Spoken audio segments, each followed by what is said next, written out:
It's terrifying saying magic pockets and just imagining some weird raccoony flesh pocket that they just tuck things into. It's like mildly terrifying in my mind, but I get it.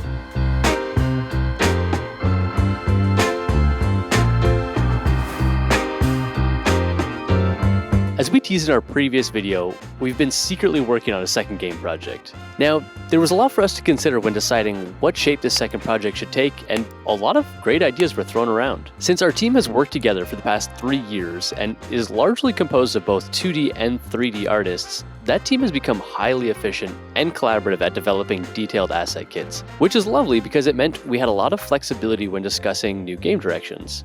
There were a lot of unique and hilarious ideas. My personal favorite was a game pitch called Death Dealer, where your job is to craft elixirs for immortal wizards. But after much deliberation, we landed on an idea that was both quirky in nature and allowed us to utilize the full power of the art team. The game's temporary name is Raccoon Playground, and is meant to place players into a city as a mischievous, dumpster diving raccoon. Our studio is located in Toronto, and we see these little bandits all the time, getting into trouble, rummaging through trash bins, and just generally being adorable little creatures. So with that said, let's hop in and take a look at the process involved in building out this idea.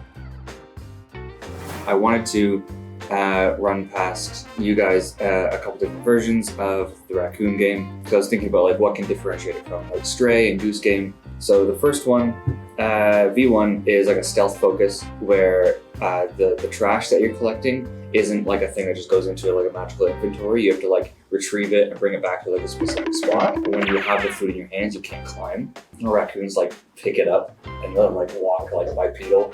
And so it's like cute and kind of like leans into the raccoon charm. I'd say in some ways it's a little bit more design heavy just because it's more mechanics focused. And what your like kit of stealth mechanics are, like how do you hide, how do you distract, how do you whatever.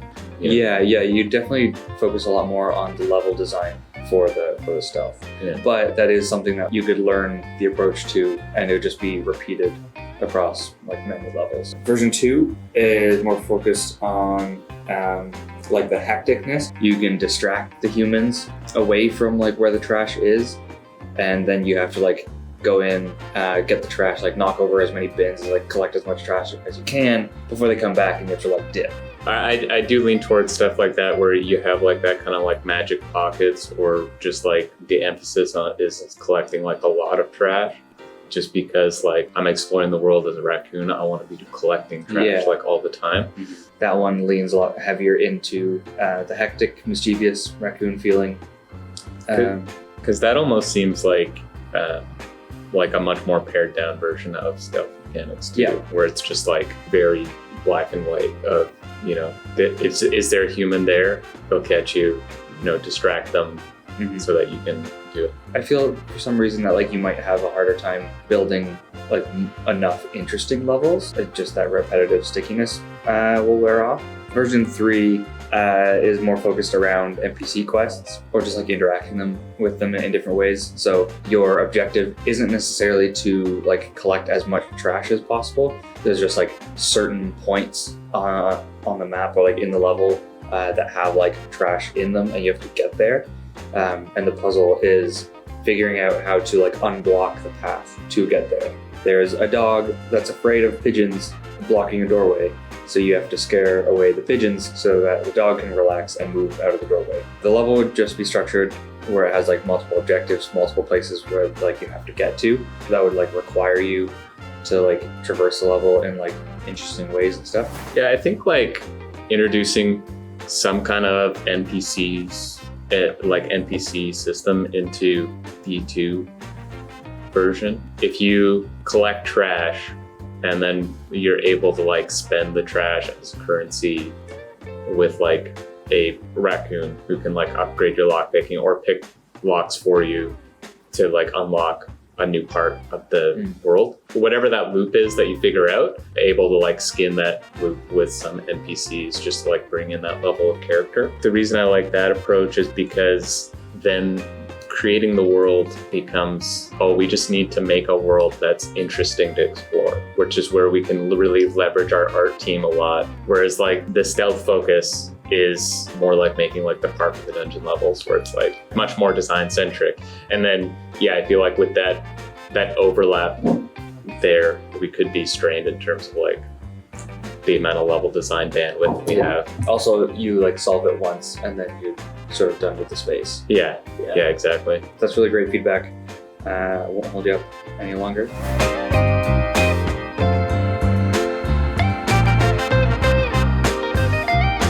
While the guys are discussing different design directions, I wanted to get started on blocking out just a concept scene to help start informing the color palette. I don't have time to draw perspective grid, so I usually do a lot of my heavy perspective reliant work inside of Blender with a blockout to begin with. On screen you're seeing the probably extent of my 3D modeling skills, but all I really need is cube shapes, and that's about it, and my brain can kind of figure in the rest when I get to the drawover stage. So here I'm doing a bunch of basic lighting placement. I had the idea for some kind of like moody, dark, at dusk alleyway initially, so you can kind of see it's like low light, kind of foggy, kind of hazy. We ended up going for a lot more of a cheerful direction, but it was still really cool to kind of just give it a go inside of Blender.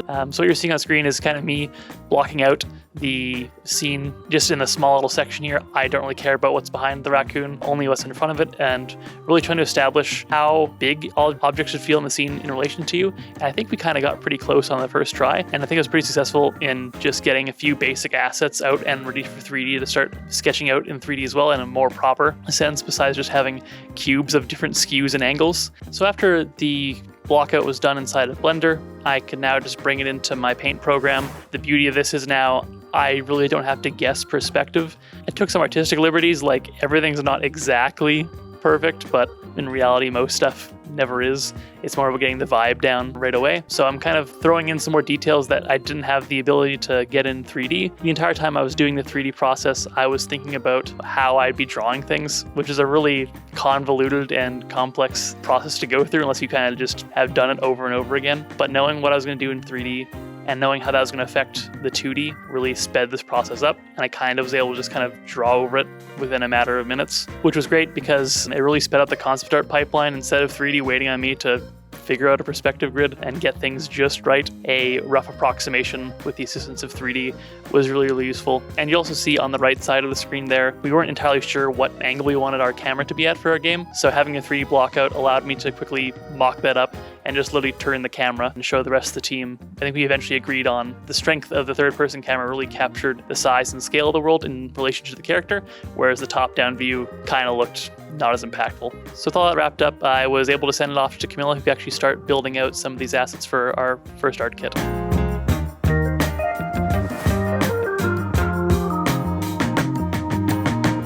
To kick off the alleyway environment test, we came up with a list of a few basic props familiar to any raccoon. First, I made a few small modular kits for level designers to build the levels out of, such as a drain pipe kit, which helps to bring a ton of verticality into the play space. Meanwhile, Shae made a first exploration concept for a foggy, rainy alley, and I tried recreating that atmosphere in Unity.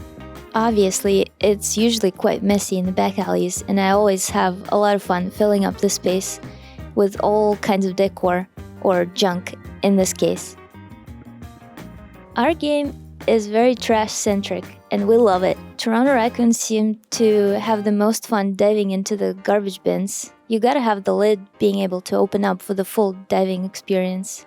Our studio peeps came up with a long list of delicious trash items, and here's me modeling some of them, featuring a signature Tim Hortons paper cup.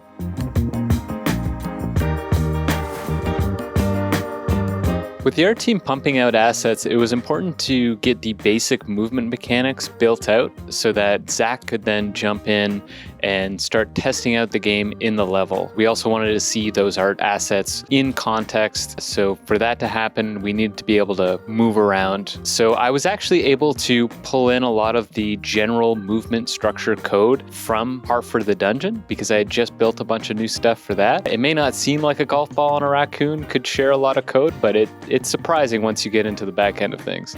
The other thing that was important was to get some really basic animations made. It's important when testing movement that you have at least something to give you some kind of reference. Otherwise, movement speed and moving around is going to feel completely different when you just have a static model. So I made them jump around for now.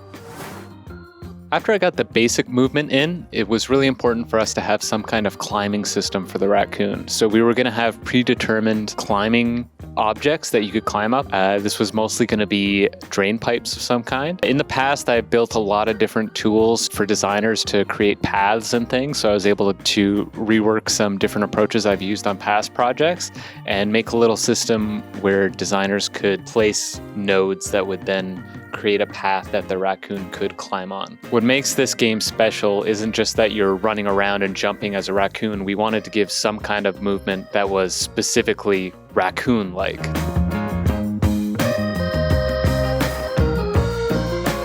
So once Kamilla sent me the basic asset kit and Josh built out the movement mechanics, I was able to start building out some little test environments for our little raccoon friend. I started by setting up some of the garbage bins and their hinging lids so that garbage can fall out of them.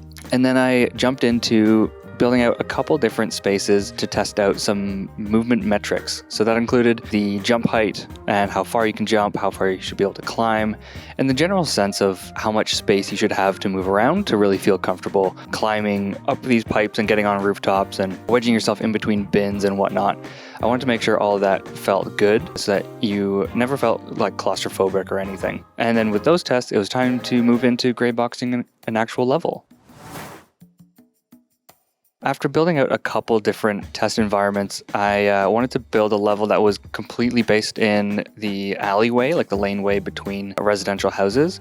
I tried out some commercial spaces mixed with some residential, and the art team gave me some feedback that sticking to one type of area would be helpful for them. So that's what you're seeing here, building out some garages, some townhomes, trying to get the vibe of Toronto's eclectic architecture, the sort of thing that where houses are expanded on all the time, and some garages are built into carriage houses, and they're just used for all sorts of things, and you get such a variety of spaces. And that lends itself really well to placing staircases and drain pipes all over the place in just really fun setups. Some of the most fun scenarios I could set up were using drain pipes and using the ventilation kit. I was able to get a bunch of really fun little movement puzzles. The game doesn't really rely on puzzle mechanics much at all. It's just platforming. Figuring out how to get on top of different garages and into balcony spaces ended up being a lot of fun. So that's what I ended up focusing on. And then once I had the basic environment set up, I didn't actually have all of the mechanics like unlocking your stamina upgrades and your lock-picking abilities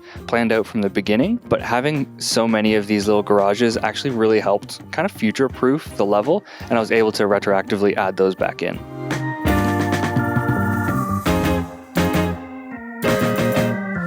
Run through the level and yeah, so let's talk about the layout more. Just like, what would be the hardest thing for our team to art up, and we just without camera controls currently, it's a bit tough to like get the like look down on something. The perfect shot on something. So I can like go to the spot that I have here and then like tweak the camera a little bit. So yeah, immediately this is like this staircase with a little NPC up in the top here.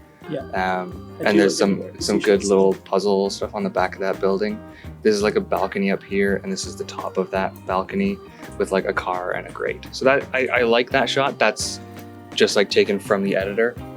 Yeah, but I could theoretically see like you look. It could be. It's a very. Or the camera goes up and it's like, hey. Yeah, close to gameplay.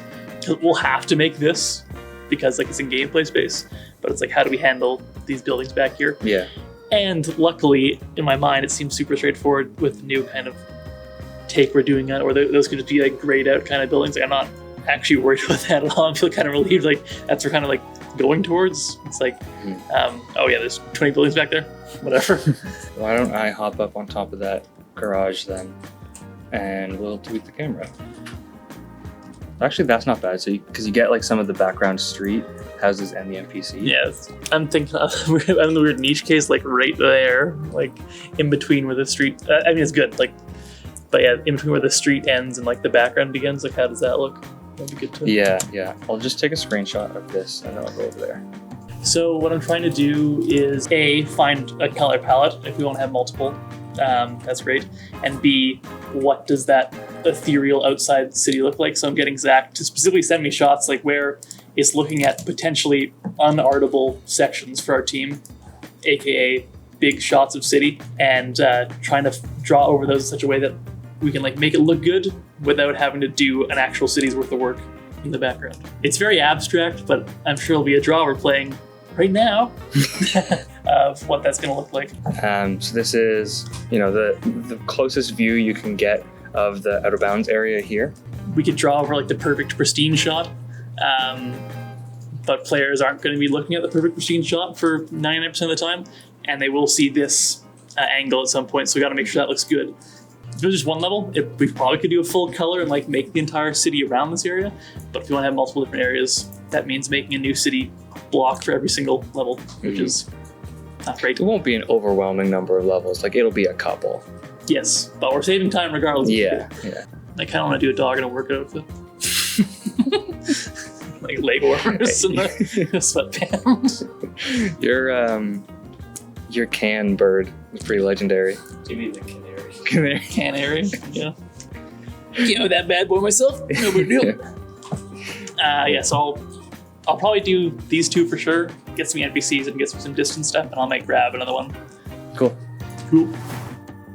With the game headed in a good direction and a playable demo space made, we're now able to test out the core mechanics. It is helpful to get this base of mechanics up and running quickly because it allows you to assess the game's idea. In brainstorming sessions, it's easy to imagine many different directions the game can go. But once a simple demo is ready, it becomes obvious quickly which interactions and mechanics are the most promising. There is still a lot to do.